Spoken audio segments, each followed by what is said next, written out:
The oldest and strongest human emotion is fear. And the oldest and strongest type of fear is trepidation of the unknown. When we were children, our parents told us that monsters didn't exist. But we were sure that something was lurking under the bed or in the closet. Fear sees, even if our eyes are closed. Welcome to the realm of the arcane. My name is Lon Strickler. Join me as I examine unexplained creatures, strange manifestations, and remarkable realities. Imagine this next hour as a voyage of discovery to strange lands, seeking not for new territory, but for new knowledge of the supernatural. Come on board as we begin this adventure together.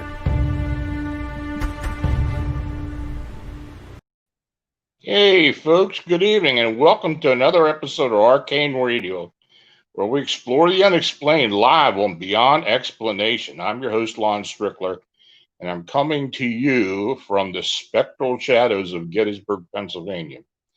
Now, tonight, we are going to be talking Chicago, Lake Michigan, Mothman, Chicago Phantom, winged humanoids. You know, what we have been looking into for the past, oh my God, it's been over 4 years, almost 5 years. Anyway, I have Tobias, Wayland, and Manuel and Navarette with me, who we've been investigating all this together. Tobias is a passionate Fortean who has been actively investigating the unusual for over a decade. The first several years of his investigative career were spent as a MUFON field investigator and the head writer and editor of the Singular Fortean Society. Now, Tobias is a frequent guest on various podcasts and radio shows and has contributed to several books of the paranormal and is often invited to speak at paranormal conferences and events. He was also featured on the Small Town Monsters documentary Terror in the Skies and the series premiere of Expedition X for his work investigating Mothman sightings around Lake Michigan. He and his wife Emily have recently published a book chronicling this experience, the Lake Michigan Mothman, high strangeness in the Midwest. The Singular Fortean Society website can be found at www.singularfortean.com. Now, Manuel Navarette is the founder and curator of the UFO Clearinghouse and an active paranormal investigator. Manuel has been interested in the paranormal since the age of 17 and has had multiple sightings of UFOs and recently a winged humanoid at Chicago Airport.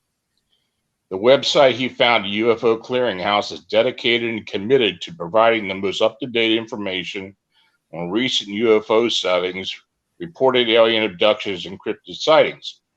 It is designed as a place where information can be freely exchanged and accessed by paranormal researchers and investigators for the reason of furthering the search for the truth.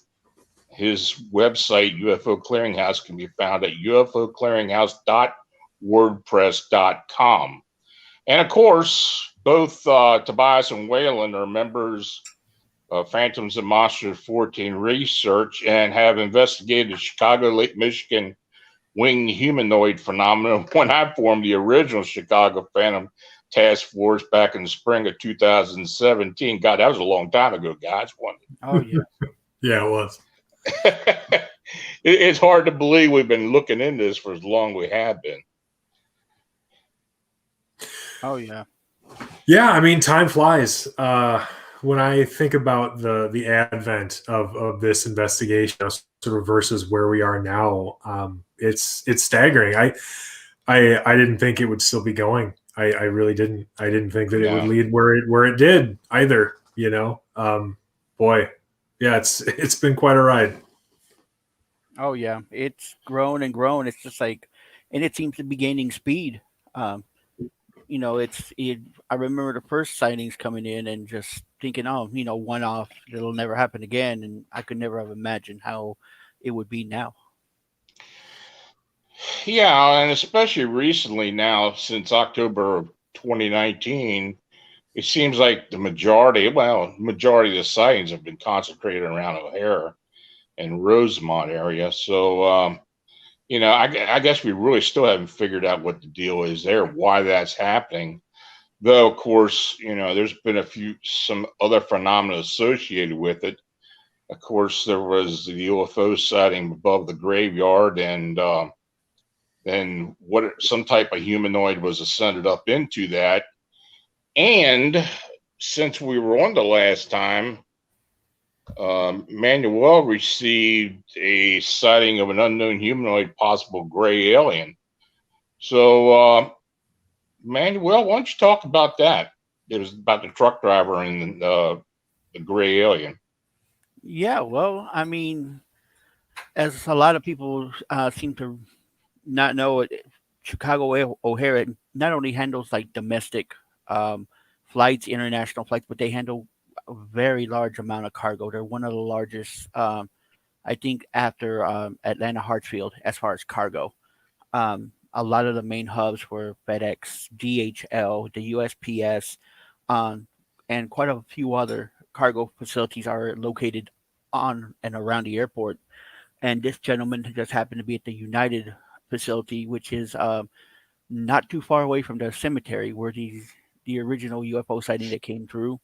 Um, he said he was sitting there waiting for a load, and he thought he saw a small child wandering. And that facility, if you go in, it's just trucks going in and out of that facility at all times.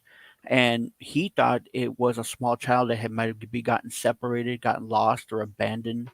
So he watched it, and he said it kind of had like a little gate. Um, and he got out of his truck and tried to approach it. And he says about this time, this thing went underneath the street lamp. And if I remember right, he said that it was in he whatever it was very very interested in what was going on across the street because they were bringing a plane in to one of the cargo facilities to be unloaded. And as he got closer, he saw that it was not a small child, but a really thin humanoid creature with gray skin. And he says it turned around and looked at him as he was approaching because he was trying to call out. And that's when he saw the large eyes and the really overly sized head. But he also noticed that the arms were really thin and long, like down to his knees. And he said this thing took off faster than he's ever seen any. No human could really run that fast. He says he easily could have outran Usain Bolt in his report. So when he came to me about it and he submitted the report, it was just really just sounds like a complete typical encounter with a gray. I mean, it fits the description of what you would consider what the short nosed gray alien that you see in pop culture. Mhm. I'm just assuming now. I mean, I don't know how you think about this, Tobias, but these alien beings that somehow have been associated. Of course, we had the sighting in Rosemont where the woman saw the gray and the two humanoid females in that park. And of course, this unknown humanoid that ascended into the UFO there at the Rest Haven Cemetery, which, for those who don't know, the cemetery is located right in the O'Hare, and it's right there by some of the cargo areas. And now, of course, this sighting that Manuel just described. What are your thoughts on that, Tobias? Well, I mean, it's difficult to know what to make of that necessarily. I do remember that particular account was it was interesting in that the witness thought that he may have, or I don't want to say that he thought he had, but he had sort of allowed for the possibility that maybe he had dozed off or something. Although it doesn't seem, particularly likely given exactly what he described. What was interesting about that to me was I had actually encountered another witness in Janesville, Wisconsin, who had sort of foiled abduction attempt, and she had described something similar, where at the end, she really hadn't fallen asleep, but she said that she felt like when she could move again, like she had to wonder like if she was suddenly coming to. And I started thinking about it and just sort of wondering if that isn't some sort of defense mechanism or something that sort of takes place in these people's minds, where they're trying to rationalize their experience. As far as the overall like humanoid sightings at O'Hare, I think that a lot of people are very sort of dubious of those claims, because they think of O'Hare, maybe if they've never been there, they're picturing this huge metropolitan area, like it's right in the middle of Chicago or something. But really, there's some big open areas around this airport, and it's relatively isolated in a lot of ways. I mean, if you look at the majority of these humanoid sighting reports, they're coming from the cargo area, of O'Hare. And having been out there, it's a relatively remote location, sort of surrounded by these huge fields and open areas. There's not going to be a lot of like foot traffic or anything in those areas. There was one area in particular that I went down to investigate. I had spoken to a gentleman who worked for one of the O'Hare cargo companies, and he had said that he had seen this red-eyed black flying humanoid thing after work one evening. And I wanted to look at the sighting area and sort of get the lay of the land and everything. And, I went down there, and he said that he had been driving, along this road just next to O'Hare when he saw it. And I went, and the only things over there were like an office building, which definitely wouldn't have been open during his sighting. And then, it was like a FedEx store or something. And so the idea that there would just always be a ton of people around who would always be seeing these things in the areas that people are reporting them isn't necessarily true. So I look at that particular trucker's account, and he seems forthright, he seems honest, and I think that given where it took place, it's an interesting report overall. Yeah, of course, before all this has been going on around O'Hara, we have had reports of humanoid-like sightings in these preserve areas. There's a large preserve area just east of Rosemont, east of O'Hara, where we've also received these humanoid sightings, possible humanoid sightings. So, I don't know what is exactly in that preserve. Maybe there's some way they're getting in there. I don't know, but it just seems unusual to me. Now, of course, I've talked to people who have told me, and I think Manuel might have mentioned this at some point, that there seemed to be a lot of occult activity in these preserve areas. And I know Chicago's got a ton of them. I mean, in or around Chicago. So, I don't know. I'm just I'm grasping at straws, trying to figure out, of course, we all are, what's been going on. But, over the years, we've heard a lot of strange stuff, of paranormal, as well as UFOs coming out of O'Hara. I've talked to witnesses who have told me that, there's actually a lot of ghost sightings at O'Hara, a lot of strange activity. And in fact, I talked to an attorney who's a friend of mine who's from Chicago. He lives in Baltimore, and his relative is female. She's actually a supervisor for one of the airlines.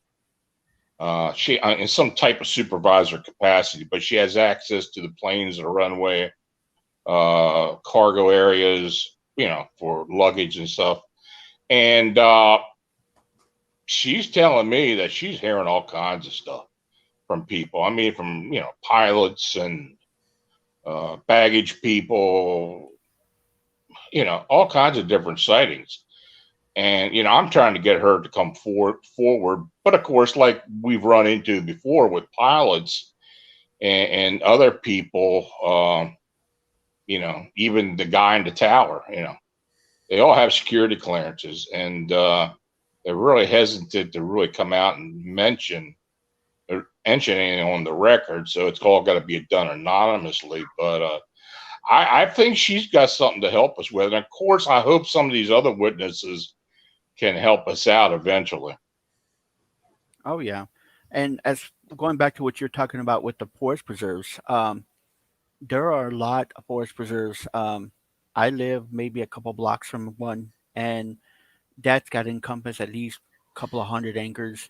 Um, Rosemont has quite a lot of very extensive forest preserve area, um, and some of it can get pretty isolated.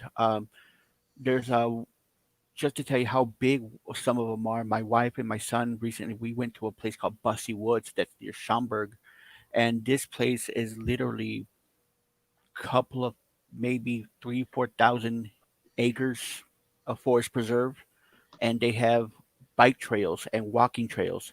And some of these biking and walking trails can get really remote, like Mm. we're way deep inside the woods. Um, and yeah, there are a lot of reports. You always hear, you always find things if you know what you're looking for, where people have done ritual or they left offerings out. Um, there is Chicago has a very, very healthy and vibrant, pagan population. Um, and we're talking everything from voodoo to, Santeria to brujeria, to many, many, many other eclectic forms of paganism. And a lot of people do use and, make use of these woods to go out there and do their rituals. And, you know, we actually had a report. From one of the worst preserves. That's what they were doing. They were Mm. doing a Wiccan ritual, and they saw this large mantis-like entity. Um, and the thing about it is, my wife and my son and me have gone deer spotting in that area quite often. And you can get out there, especially if the sun goes down. It's jet black dark. You walk away from the path, and you are not going to see anything in front of you. So, if anything really wanted to hide, it could really easily do it without and just be within a stone's throw of people, and they'd never see it.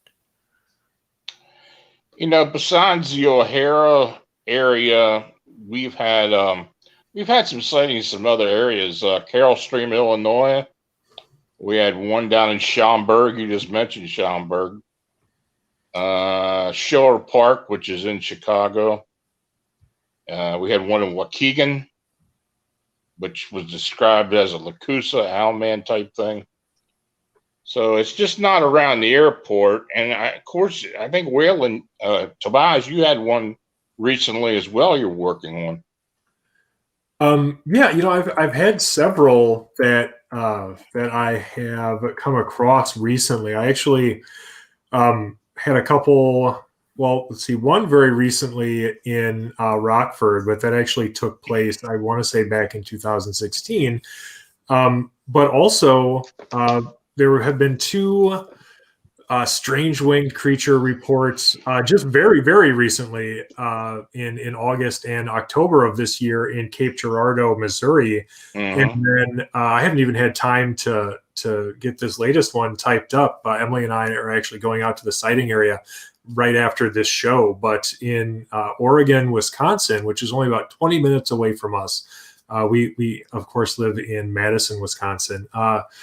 I talked to these two young women recently, and they said that on the night of Thanksgiving, they were out driving around. Now, for anybody not familiar with the area, Oregon's it's a fairly small community, and so For anybody who didn't grow up in a small town in Wisconsin like I did, one of the few things that there are for teenagers to do, and this is probably true in most small towns in the Midwest, is you go drive around. Frankly, like you'll just drive around on country roads because there isn't a whole heck of a lot else to do. And so these two young women were out driving around last week before last Thursday. And they saw at first, as they were approaching this intersection, about 250 yards away, they estimated, they saw this huge 8 to 9 foot tall humanoid, winged humanoid being swoop across the road in front of them. They said it was partially illuminated by this lamppost that was nearby, and they described it as being rather bulky, actually, like. They described it specifically as having the sort of physique you would expect out of a Bigfoot, actually. So that, of course, is reminiscent of the Woodstock sightings that were honestly some of the best, most credible sightings that we've received so far. And so they describe the wingspan of this thing as, in the relatively normal range for what we normally get, so between 10 and 15 feet or so. And the first sighting of it for them was relatively quick. Like I said, they saw it, swoop across the road, and then, they kind of sped out of there and decided, they were still going to go out driving around. They were frightened at first, but I think that fear eventually sort of turned into sort of excitement. They're 18 years old, and so you have to remember, what it was like to be a teenager, and fear could turn to excitement at that age pretty quickly. And so they decided they were going to keep driving around and go back to this spot a few times just to see if they saw anything else. And so as they were going back again, the passenger in the vehicle, she said that she had looked over into this field and she saw the huge figure standing in the field, and at that point she said that she saw these glowing red eyes. Of course, I asked them if anything else strange had been happening that evening, if there was any sort of associated unusual phenomenon. They described how the radio in the car, their words, I believe exactly, were that it would glitch every time they went past this area.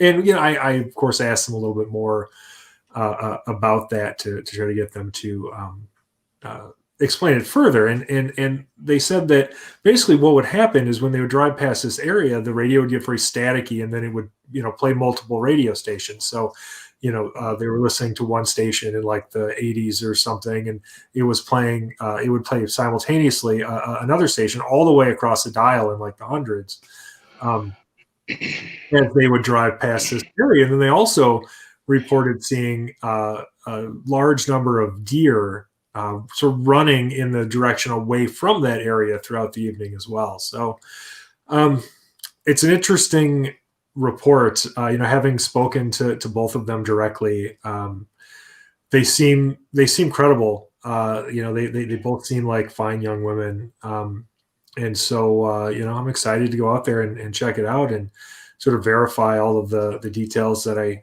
can, and we'll have our cameras on us in case anything happens. You never know. That's good. Yeah, that sounds interesting. I mean, you almost got to check everything out now. I mean, we never really know when any type of report, in the whole region is going to be connected to whatever we've been investigating. It's, this whole investigation has just been so bizarre. It's funny.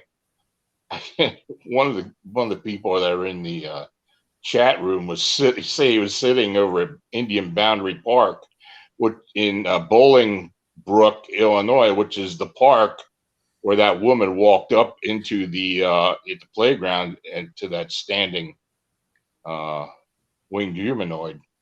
And, she had the reaction where she got weak and had to go sit down, and, then got back to her house, and her son and her went back out, and this thing jumped out of the bushes at her and at them in the car, and then they came back and called me. But you know, of course, that was strange in itself. You know, some of the reactions, especially early on with the people that are having with these things. Now, I don't know if that's really been the case lately. I don't know if any of the witnesses that we have had in the past year or so coming out of the airport have had any real physical reactions to these things. Have we?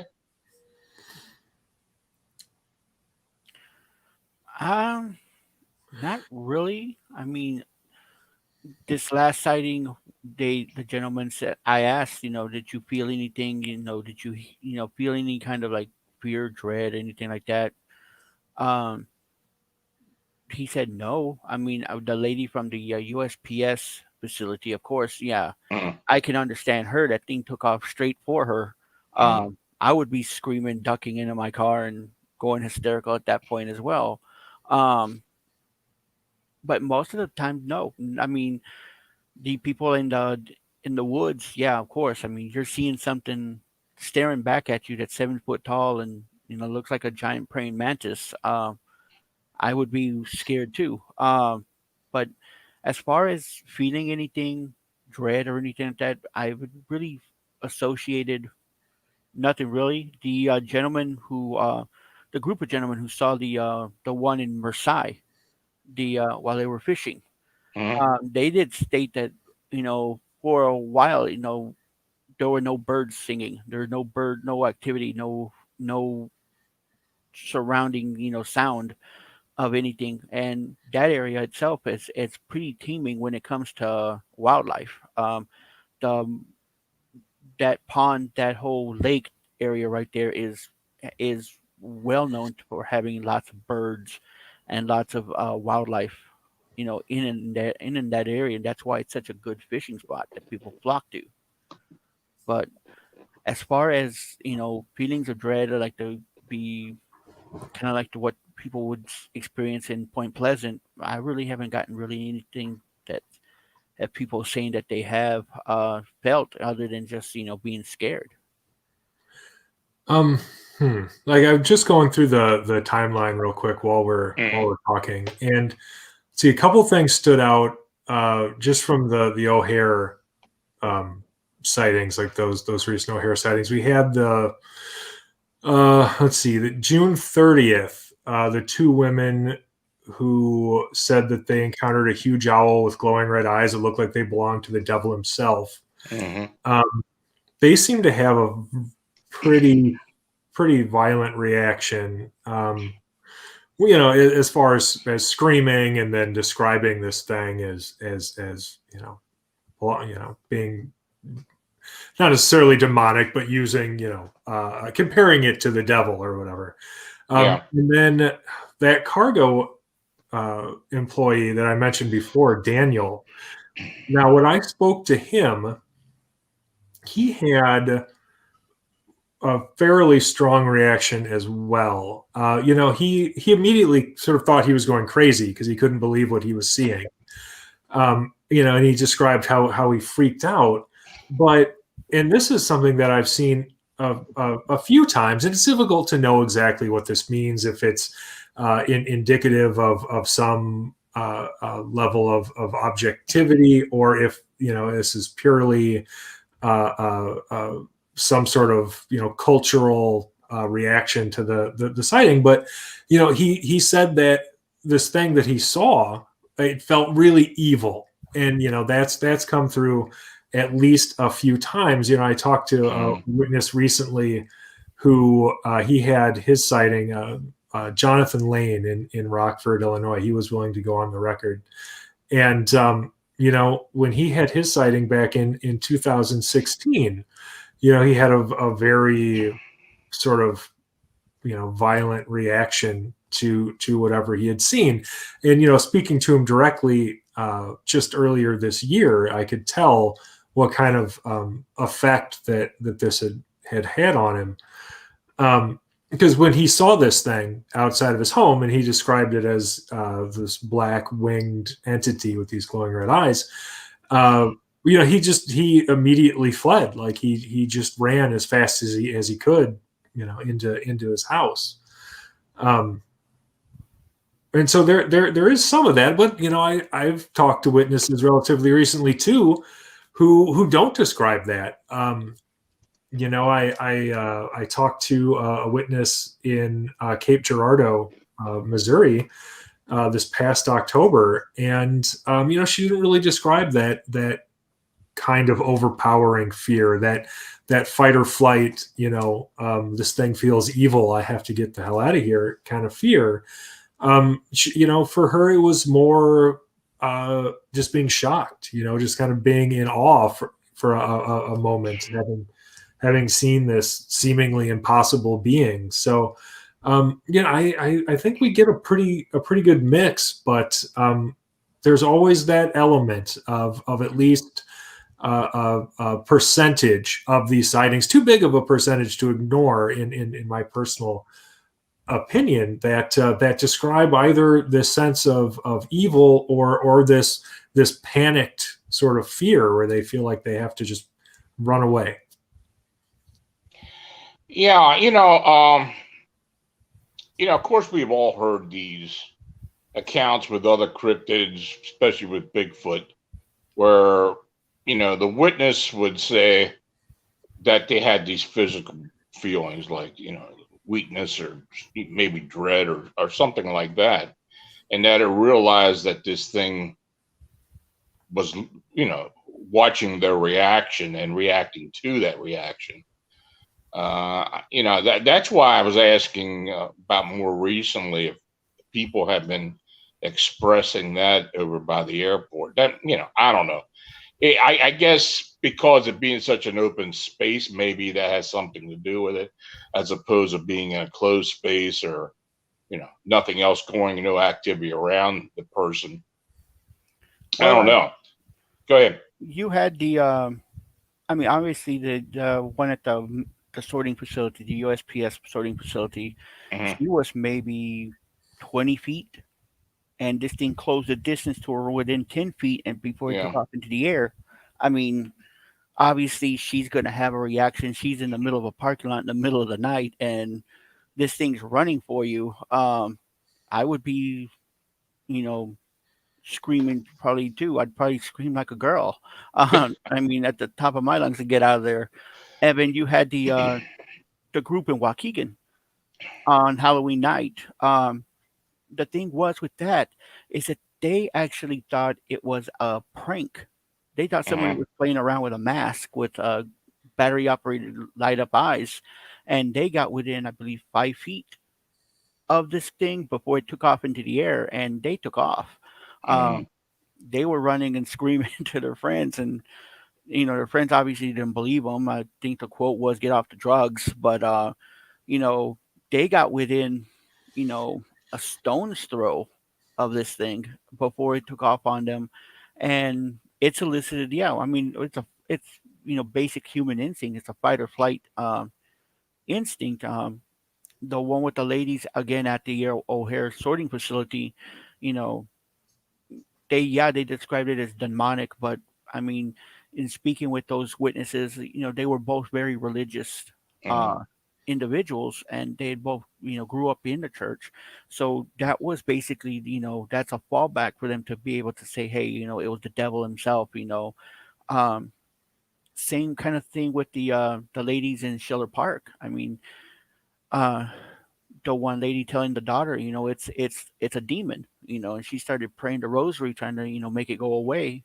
Um, a lot of these, I would say, are just basic human, emotions. Hmm. I see something that I don't understand, or something that appears threatening to me.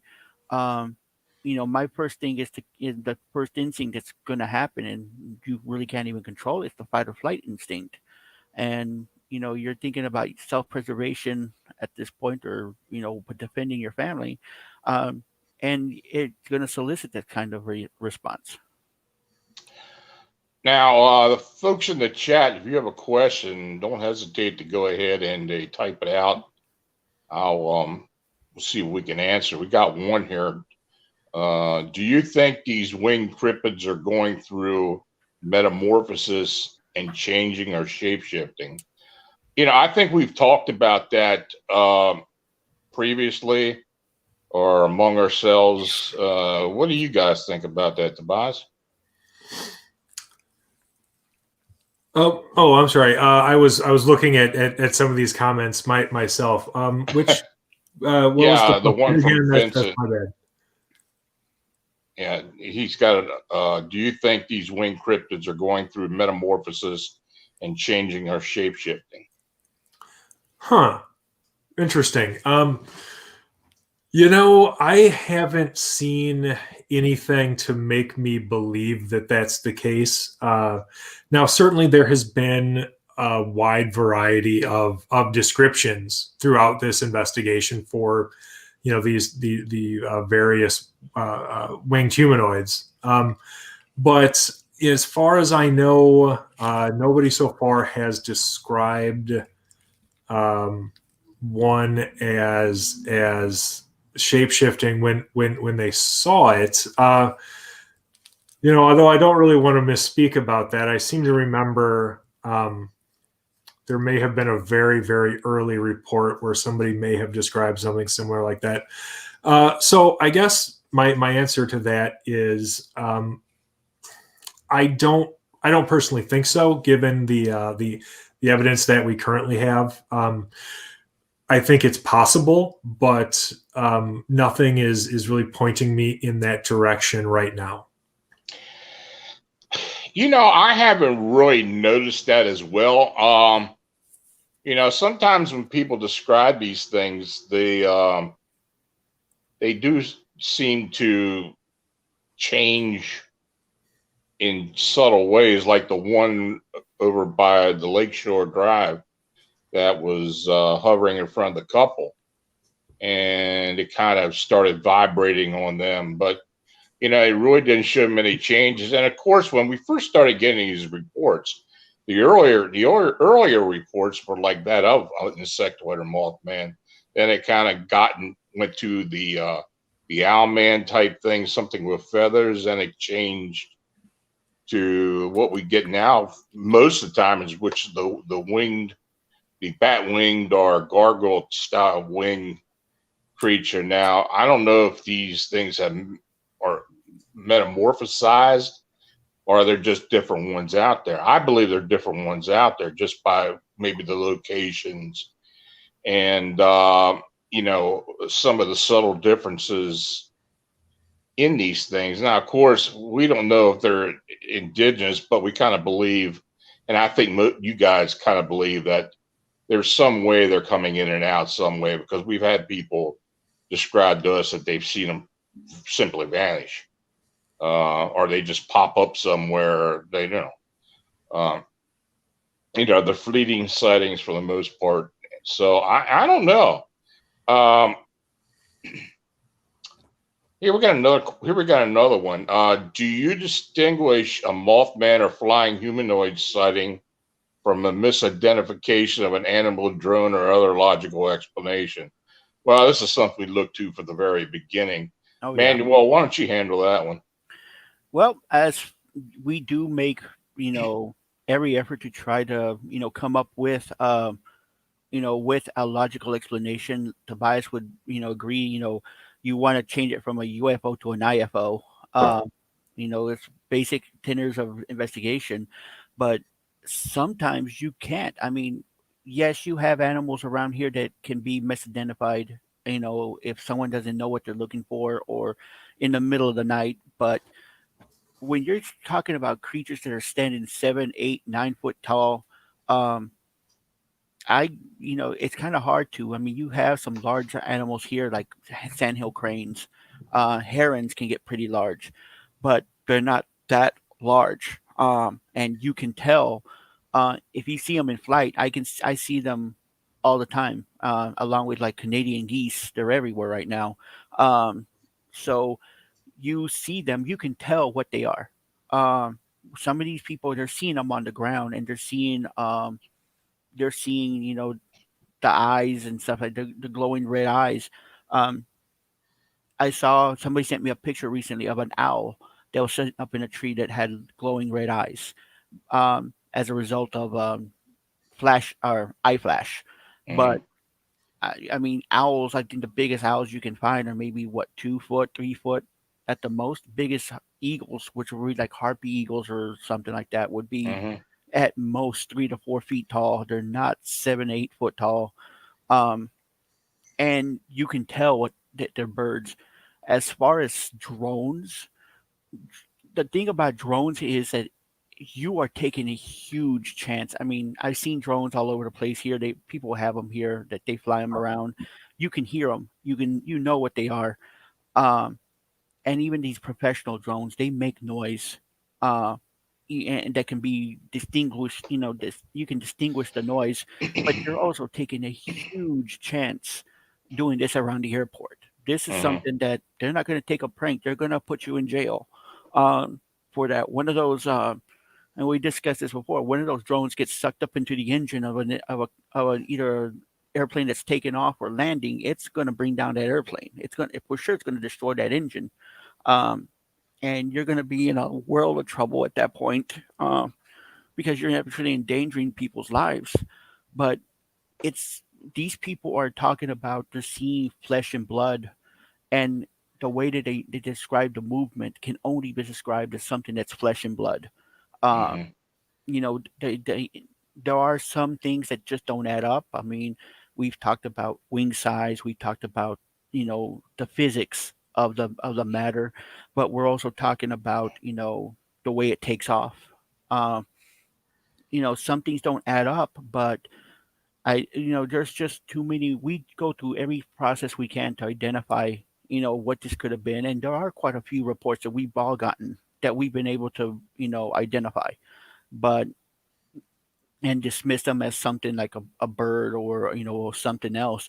But there's a quite a bit of majority of the ones that we cannot explain, and we do everything as a team to try to explain that and come up with an explanation to, whether it's something that can be identified as an IFO or something that's identified, quote unquote, a UFO. And I'm so glad that you mentioned that too, Manuel. I think people have this idea because maybe they don't hear about these sightings quite as much, that like we never get any reports that end up being explained as misidentified birds or something. We absolutely do. Like that's a thing that happens. But once you've explained it as a bird, it's not really a huge Fortean mystery anymore. And you probably don't hear about those as much, but it definitely does happen. So when you by the time you get a sighting in front of you, when you're reading the article about it or whatever, and it's describing something weird, then we've already gone through all of the steps that we would normally do to try to weed out any mundane explanation for that sighting report. Yeah, we got another one here. It's interesting. Do you guys think the Chicago sightings are related or unrelated to the Point Pleasant sightings of 50 years ago, too dissimilar? Well, I think personally, and I think you guys may agree, that there is a difference. I don't think what was going on at Point Pleasant is what people are seeing in Chicago. First of all, the Point Pleasant sightings, that thing was aggressive, and I think it was probably one. It wasn't a whole. If it was more than one, it weren't many of them. It was a different style. It was of course, the insectoid wing. Of course, it had the red eyes, but it didn't seem to really be similar to what people are seeing in Chicago. In Chicago, we're getting the gargoyle bat-like wings, pretty good wingspan. Not flapping the wings for the most part. Has some type of propulsion mechanism to where they can kind of just shoot up into the air. I don't, talking about harbingers, I don't think the harbinger thing even comes into any of the equations on both in Point Pleasant or Chicago. You know, that's, I think the Harbinger theory is kind of fiction for the most part. It'll prove me wrong one day. I don't know, but I don't think there's really much connection between the two, other than that they're winged humanoids, and they may very well come from the same place. They may be either some type of unknown being, an ultra-terrestrial, extraterrestrial that moves in and out some type of portal from some other reality. That's something we just don't know. I don't think they're indigenous because we haven't really received any reports of people seeing these things feed. I mean, you think if something was living, yeah, and that's another thing. How many dead animal reports, pets and such, that we heard coming out of Chicago? Zilch. We haven't heard any of that. So the only report I remember is this thing coming down a tree and grabbing a squirrel, but that was about it. What, you guys got anything to add to that?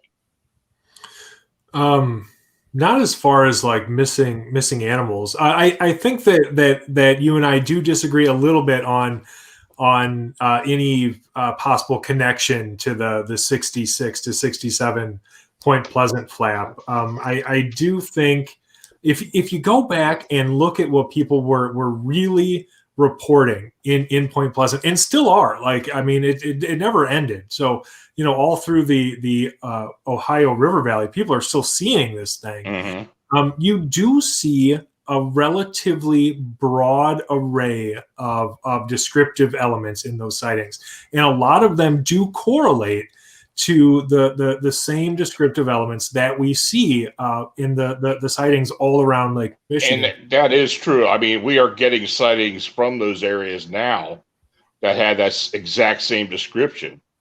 But as far as the Point Pleasant Mothman, I don't think there was any deviation as to what people were seeing in that year. Do you think?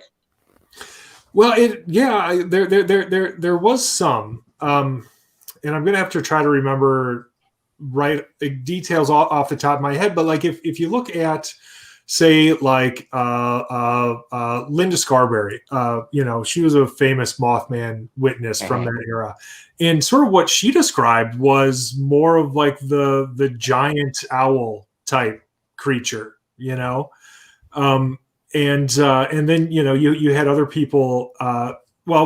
Much like today. Now there were the witnesses who went on record, but there were also many witnesses, as noted by John Keel, who didn't want to have their name put out there. Yeah. And some of those descriptions would be sort of all over the place, and you would end up with people describing a giant bat, a giant owl, a flying man. It really ran the gamut. I think that we've seen culturally.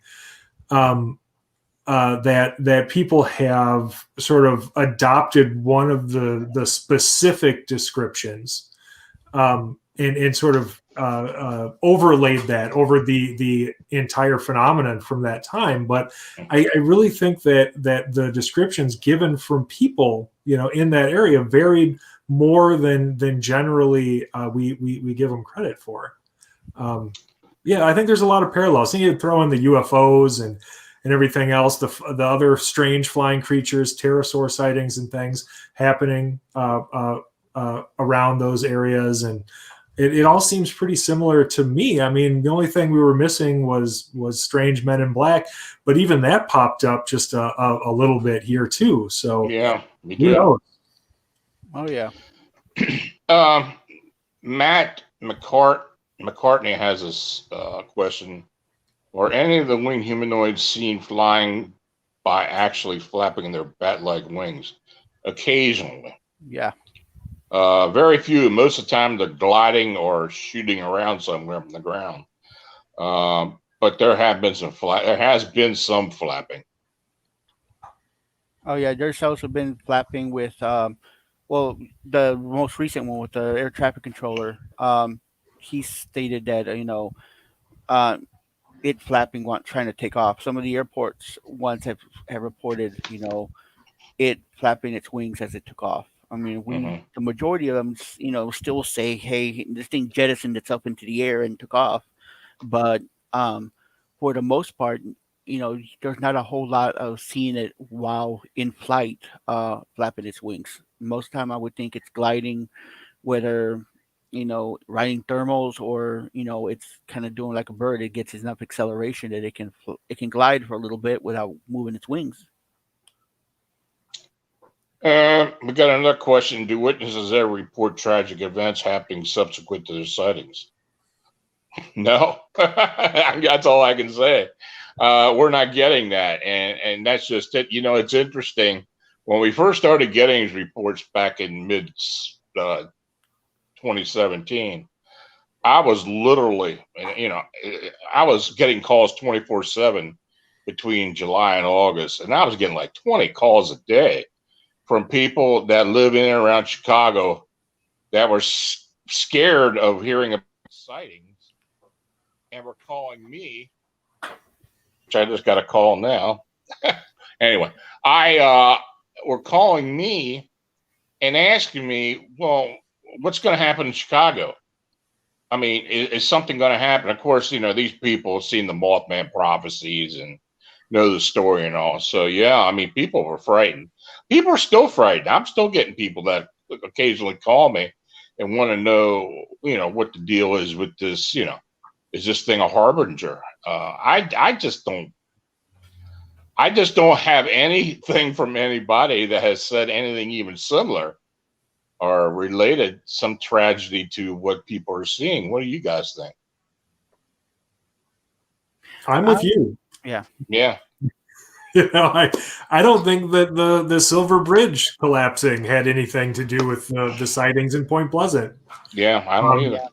I hope not, because, and I agree with you too that I don't believe in the harbinger of doom, but and I hope not, because one of the latest reports was from outside of a nuclear power plant, and Oh, right.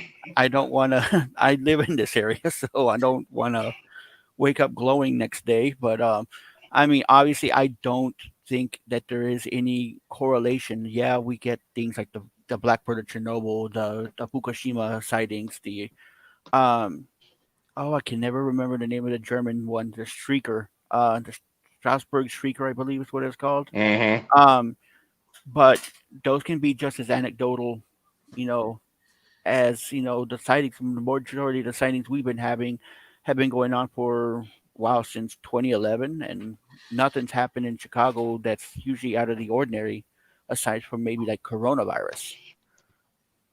And that happened everywhere. Yeah, I mean, that's the exactly. other part of it too. I the unfortunate fact is in the world in which we live, terrible things happen all the time, and they don't need a Mothman around.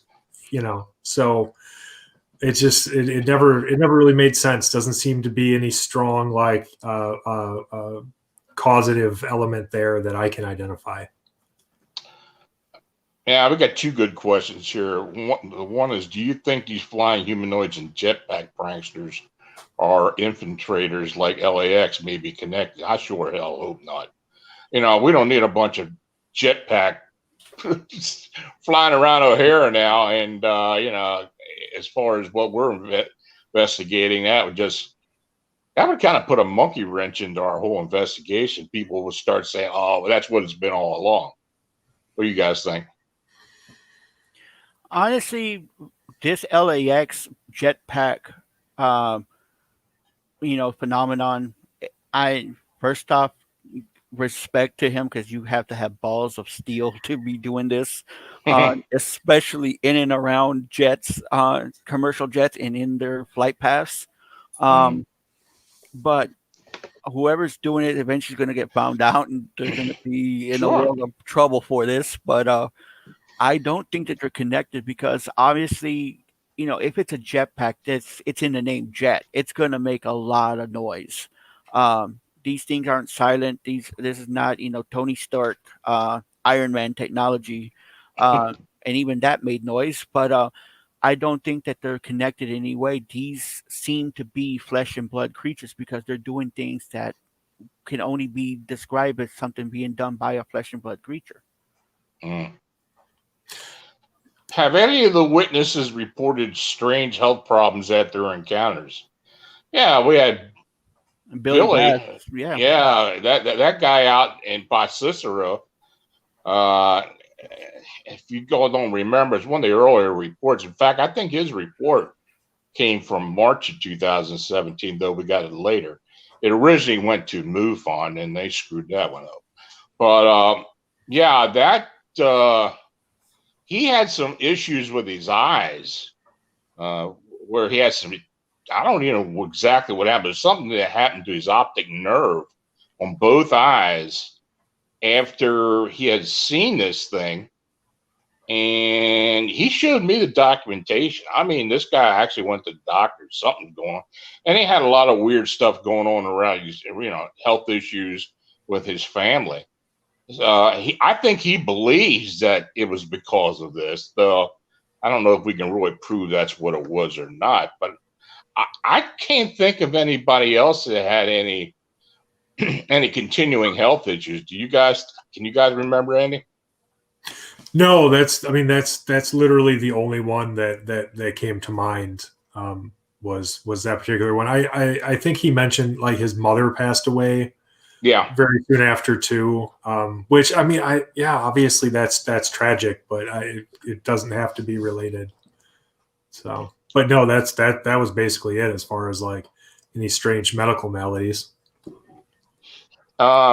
Here's another one. Do you think we are just seeing them traveling between dimensions, or do you think they're living in our plane of existence? Well, I guess that's the $64,000 question right there. Where are these things coming from? I personally believe that there's some type of interdimensional being, or that they kind of move in and out of realities. I mean, we've had two witnesses now who have stated to us, one from Rockford and the other, the pair of old ladies just south of Wrigley Field, who saw these things fly and just suddenly disappear. Unless they cloak somehow, I don't know what I don't know what they are. But I kind of believe myself that they're not of this world. Well, we also had the Rosemont episode where the lady was watching, and the what looked like a gray alien and the two humans. There's a blinding flash of blue light, and they were gone. So you do have that, but you also have to think that it's Chicago. A lot of people think that Chicago's like everyone's going to be watching out, seeing things. You have to understand that the whole area around Chicago, the suburbs, are riddled with tunnels and riddled with caves. O'Hare's no different. There are tunnels everywhere, and small tunnels, big tunnels, that anything could hide. The ones when we were getting them around the lake area, that whole area is just completely riddled with tunnels. Utility tunnels. There's an old in the loop. There's an old railroad station or railroad tunnels. You had the L tracks that go underneath everything. Roads. You have Lower Wacker Drive. One of the ways we get to the lakefront is to take Lower Wacker Drive, and those are just it has semi trucks that go down there. That's how big these tunnels are. There are abandoned tunnels all over the place. Some of them that are still in use, some of them are not, and easily ways for these things to hide. But I also think as well is that the interdimensional, I particularly love I more gravitate toward the summoned, theory, such as like, you hear the stories of the things like the Lechusa and stuff like that. Well, the Lechusa has to be summoned, to be found, for it to come to this plane. So I kind of think that that's where you're kind of coming off of. You got things that can be summoned and just brought into existence. Yeah, I think that summon theory, I kind of believe that has a lot to do with what happened in Point Pleasant. And, it's very possible that's been going on in and around Chicago, but who knows? It's funny, when we started getting these sightings, and especially the sightings down along the lakefront, along Lakeshore Drive and the overpasses. These things were seen ducking under the underpasses, and of course, a lot of those have maintenance tunnels that run underneath there. And of course, we were looking into that. Of course, the city wasn't going to help us out. They weren't going to tell us that they were spotting any cameras or anything going in there. But that's something that we did look into. So let's see. Can each person share what they think is the most remarkable report that they have investigated? Now, are you talking in general, or are you talking about with this phenomena? I don't know, but let's talk about this phenomena. Which report is the most remarkable to you? Start with Manuel. To me, the most remarkable one has to be one of the first ones I ever investigated, which is the Oz Park sighting. And the reason being is because she was pretty close to this creature. She walked up on it, much like the later report. And she had, there was just a lot of environmental things. I mean, she says there was and I've been to Oz Park, there's a lot of birds and a lot of noise, but she wasn't hearing any of that. And on top of the fact that she had her dog with her, and like I mentioned in the investigation, it's a Jack Russell Terrier, and Jack Russell Terriers will, you don't really think of it, they can be really aggressive dogs, and they are very high energy, and they will defend their master. Um, and this dog did not want anything to be. He did not even want to be in the park. It was cowering behind her, and she was really close when this thing turned around and looked at her and then shot up into the air. But just the environment, the location, Oz Park sits in the middle of the Lincoln Park neighborhood. It's surrounded by condos. It's surrounded by high rises, and just the environmental factors that went into this just made it one of the most interesting cases. On top of the fact that this lady was an attorney and she was a professional through and through, she had nothing to gain by, and everything to lose by making this report. How about you, Tobias? Yeah, I love that Oz Park sighting. Honestly, boy, I guess I would have to say the February 2019 Woodstock sighting, like that first one where the guy was coming back from a trip to Walgreens, like just a normal thing, everybody does, and that he saw what he described as a Bigfoot with these large leathery gargoyle wings crossing the road in front of him, in front of the Dewfield Pond conservation area. Said it crossed the street in his headlights and went between a house and this line of trees, and then it disappeared into the direction of the McHenry County Fairgrounds. And there's just some really interesting aspects to that. That was one where Emily and I were able to go down there. I met the witness. We met his wife. We talked to these people for a significant amount of time, face to face. They took us out to the sighting area, walked us around. We found that bizarre anomalous footprint in the ice there, like that distorted, like bare human footprint. In snow and ice, and it was just everything about it was credible. Just like the Oz Park sighting, these people had everything to lose by sharing this story. They are respected professionals within their community. They had no reason to want to tell this story. They didn't seek publicity for it, certainly.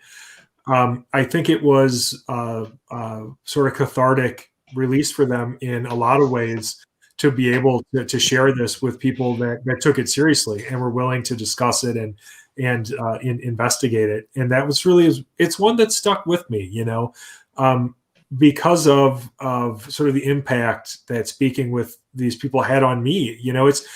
honestly, it's one thing to read about these stories online.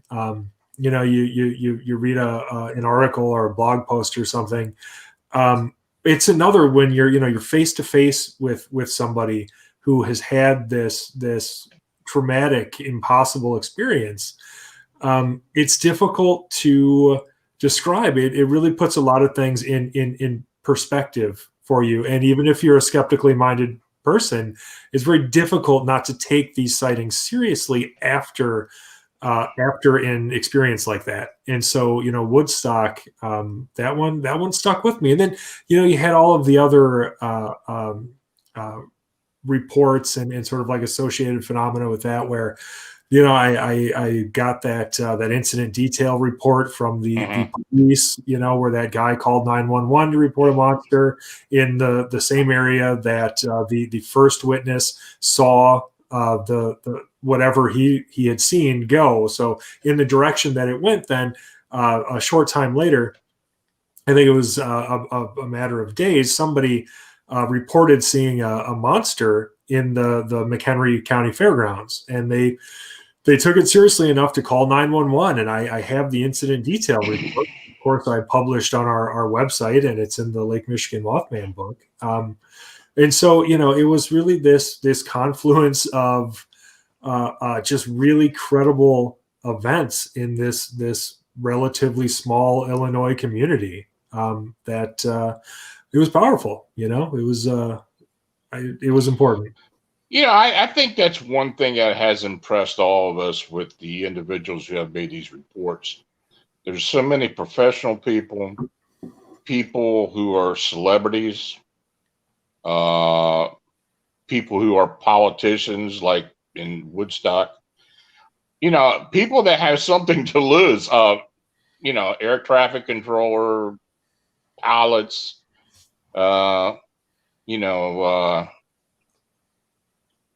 TSA security people. It is strange, but we have had a lot of them. And in fact, I think that, that has tie in with the one I like, which you guys probably know which one it is the Lakeshore Drive sighting, where this couple were visiting the woman's mother who lived in Chicago. They were they're visiting from Washington, D.C., and this thing flew in front of them coming from the lake. And as they watched it flew right in front of them, went up past the trees, up into the condominium, up alongside the condominium, and got to the top of the condominium and just hovered like it was looking in a window for I don't know how many seconds, 5 seconds or so.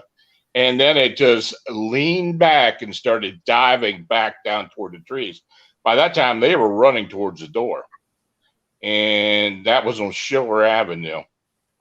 And they were going towards the actual entrance door.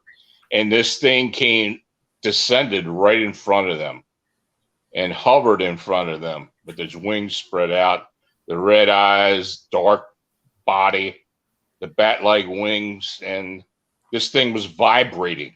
And the witness told me, I could feel the vibration. The legs were actually vibrating. And they said it had a wet look to it. It was shining. And the woman, it affected her so much, she just hit the ground. And there were other people on the road. There was a guy in a van who saw it, and he jumped in his van and took off. They said they saw flashes from cameras, people taking pictures of it, though unfortunately we've never gotten any of them. But anyway, it affected him tremendously, and this thing hovered for like 10 seconds, then it slowly ascended back up into the air and then took off. And he picked her up, carried her in to the condo, and took her up to her mother's condominium. And they called me the next day to let me know what they saw. And, they were supposed to leave Chicago for DC back that day, but they had, she was afraid to fly for 2 days. So, and the interesting thing about that was the guy, the husband, was a professional athlete in DC. So, he was, And of course, I wasn't going to let on who he was, but that being that close to that being like that, and for that to happen, then of course I tried to get the security camera footage from the condominium, and the security company wasn't going to let loose on that. So, and that's the problem we've run into. We've asked, we've tried to get people, the city itself, and security companies to cooperate with us, just like with the police department. We tried with FOIA requests, didn't get anything there. We tried with the FCC with FOIA requests with the pilot, didn't get anything there either. So, it's been an uphill struggle for all of us. But I think the fact that all these famous or semi-famous people are very well thought of in their community, coming forward, that gives a lot of credibility to what we're, to these sightings and these reports. I have to agree. It does. Yeah, I mean, that says it all. Frankly, the people who report these sightings, they could be anybody. They could work in your office, they could go to your church, you'd pass them in the grocery store, and you wouldn't look twice at them.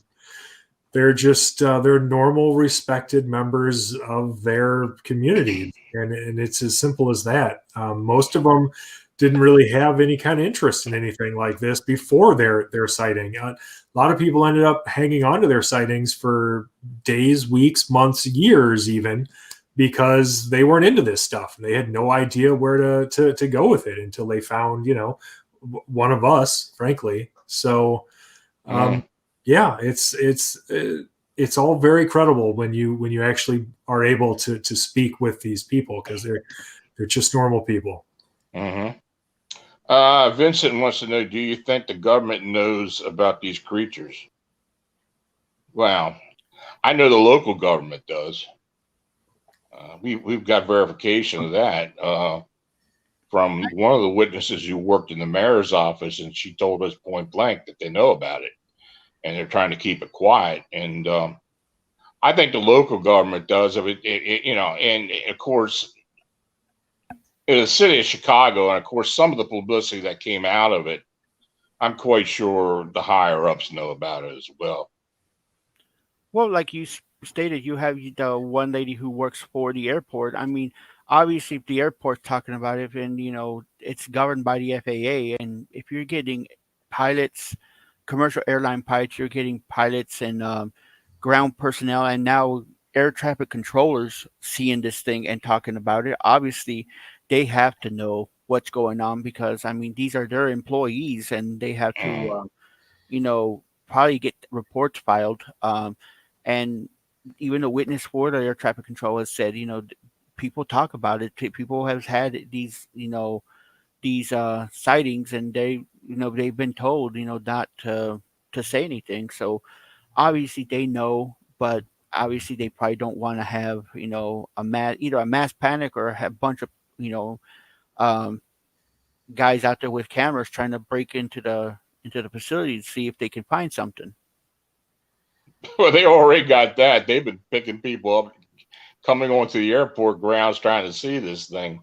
Oh yeah. Unfortunately. Yeah.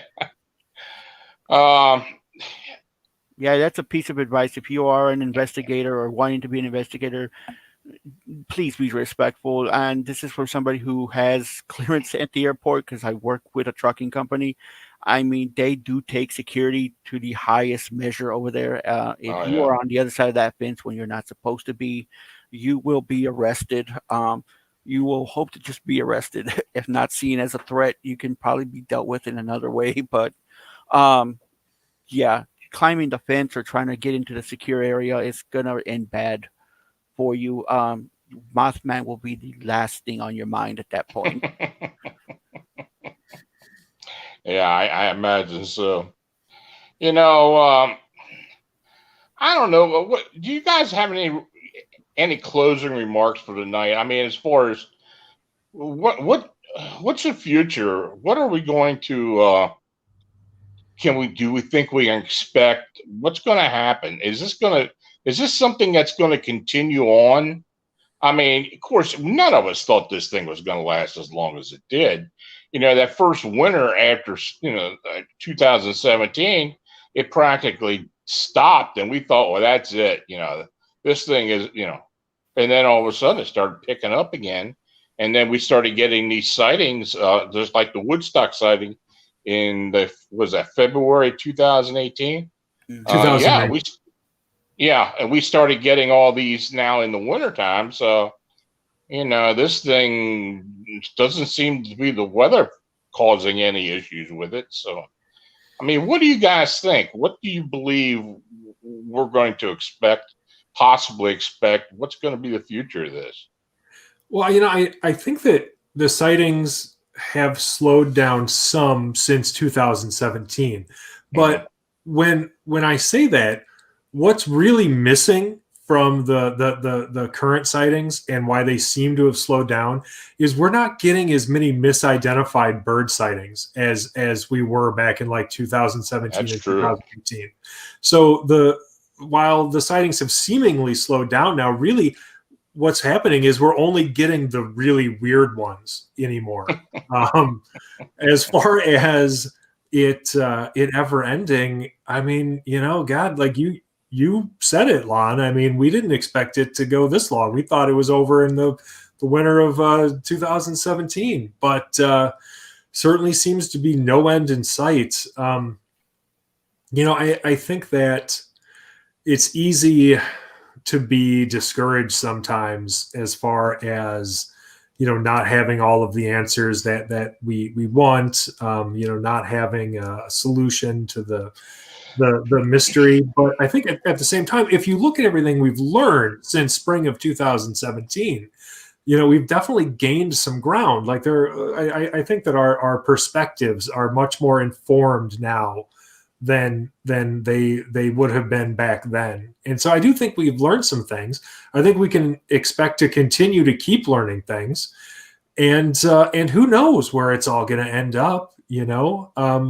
I think that we could ultimately end up with some very important, maybe even paradigm shifting perspectives by the time this is over, if it's ever over. So, for me, I'm just going to try to keep, chronicling everything as best I can and learning and sort of growing right along with it. Frankly, I think that's probably the best I can expect. What about you, Manuel?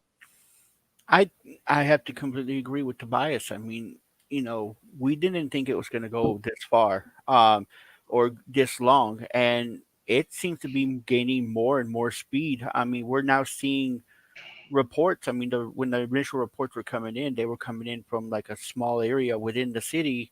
It's grown across state lines.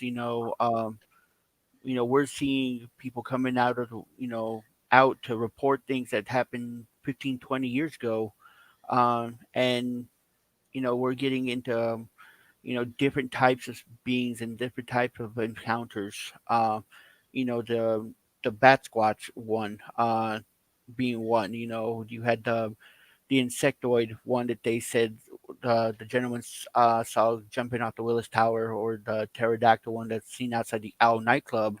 Um, you know, I think that it's changing, it's evolving. People are starting to get more confident. You know, I think in a way COVID's kind of helped because people, they've stayed home. Now they have time to read, have time to research. They see that they're not, the oddball standing out there, you Mm. know, because they thought they saw something. They see that it's happening, and they're getting more confident and not afraid to come out to us. I think the sightings at the airport have been really, really, a shift, because people who usually would keep their mouth shut about this because they had security clearances or they had jobs where they kind of frowned upon reporting these kinds of things, especially like pilots. They're seeing this and they're talking about it amongst each other, and they're coming out to us, and they do the research. They see that the investigators that are out there researching it, they come to us and are more than willing to talk to us and report, what's happening. Yeah, I got to agree with y'all. Here's one quick question I want to put out there. Do you think these things are frightened of us? I personally don't think they are, because they seem pretty bold to me at some points. There have been instances where they have been seen, but it does seem like it's just certain people are able to see them. Like the sightings out by the planetarium or over there by the Northley Island, where all those people were out there for the eclipse. This thing was flying around. We didn't get any reports other than the one from that incident, and there were thousands of people out there. Yeah. So I don't think they're afraid of us. They may very well be wary of us, but man, they don't really seem to be afraid of us at all. What do you think, Tobias? I would tend to agree. I think that the fear in these encounters is very much one-sided, and it's very much on the human side of these encounters. Whatever these things are, whatever people are encountering, they don't seem to have any fear at all. Yeah. Yep. I honestly think that, it's kind of like what you would see with Sasquatch sightings. If you were to go up on a Sasquatch, your life expectancy is not gonna be very long. But they're wary of us. They know we're there. Maybe not afraid, but I would say they know that we can cause more trouble for them. So I don't think they are, because they have not shown any fear toward anybody at all. Nope. Well, guys, I want to thank you for coming on the show.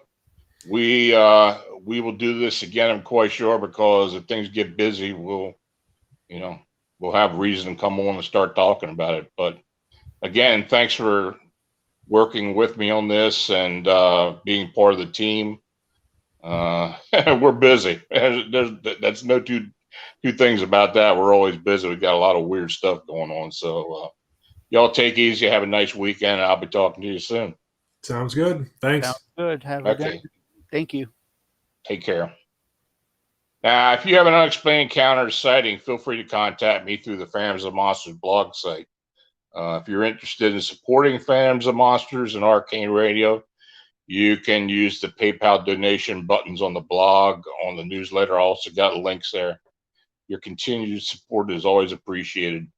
Our YouTube channel, Beyond Explanation, has new content being added daily, including the Arcane Radio archive shows. So check it out and make sure you subscribe.